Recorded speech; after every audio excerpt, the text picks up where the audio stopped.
Hi friends, welcome to our channel food and fun to explore. આજે આપણે બનાવીશું કાજુ ગાંઠિયાનું સરસ કાઠિયાવાડી ટેસ્ટી શાક.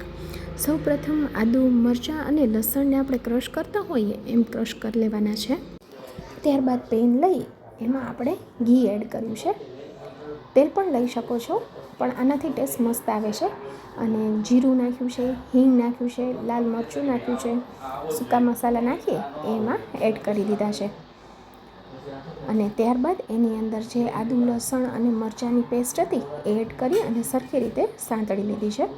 એ સરખી સંતળાઈ જાય પછી એની અંદર ટોમેટો પ્યુરી એડ કરી છે અને એને પણ સરખી સાંતળી લીધી છે. અને બસ એની અંદર જે રૂટીન મસાલા નાખી છે, હળદર, લાલ મરચું, ધાણા જીરું, કિચન કિંગ મસાલો, મીઠું એ એડ કરી લીધા છે.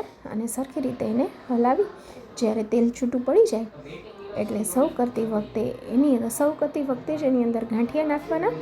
અને હા, કાજુ જે છે એ મેં થોડા કટકા કરી અને સાંતળી લીધા હતા.